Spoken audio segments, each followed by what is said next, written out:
In today's space of Rainbow Six Siege, just post the closure of the Outbreak event of March 2018, the release of operators Lion and Finker has had many people, both pros and otherwise, concerned over the fast shift in the meta that has resulted in a 100% pick rate of a certain operator and has all but eliminated others from the game's pro scene. But screw that! It's far more fun to speak on the mundane and practically ancient topic of generalists and specialists in Rainbow Six Siege. Firstly, I have been told that it is generally a good idea to define the things I talk about on camera. So, what are generalists and specialists? Well, put simply, they are the categories in which the operators of the game fall into. A specialist has a specific important role in a squad, such as typically a hard breacher, i.e. Thermite, or a shocker, such as Twitch. These characters have increased importance over other operators of the squad for a very obvious reason. They are the enablers of the squad. Some objectives simply cannot be attacked or defended reasonably without the aid of a hard breacher, and generally with their counterpart shocker. On the contrary, a generalist is the complete and utter antithesis of this.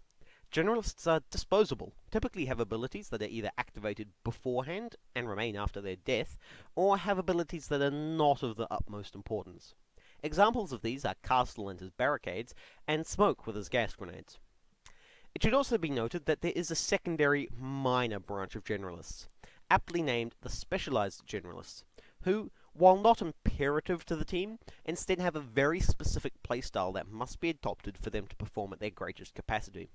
Examples of these are Mira and Blackbeard, who, while of course are not specialists, they have a fairly defined playstyle that their gadgets enable, i.e. sitting on your ass behind a mirror 3/4 of the game like a pussy, or peeking windows with excessive aggression. This state has been with the game since its release, as proven by the existence of, say, Smoke and, Thermite.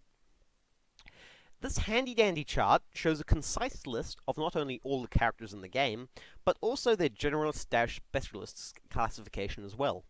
In addition, in the generalist column, active generalists, i.e. operators who must be alive and well to use their abilities, are shown in the left-hand column, whereas passive generalists, i.e. traps and copper 4s, are presented in the right-hand column.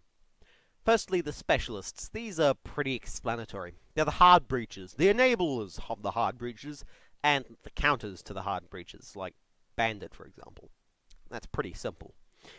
Then you have the specialized generalists, who are the shields, and those operators whose abilities relegate them to specific techniques. That is, if you want to use their abilities properly.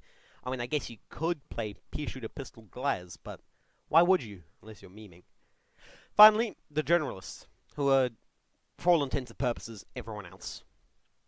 Now that I have imparted onto you this substantial quantity of useless and borderline pointless information, and subjected you to dangerous quantities of Silver 3 casual footage, I'll leave you with this.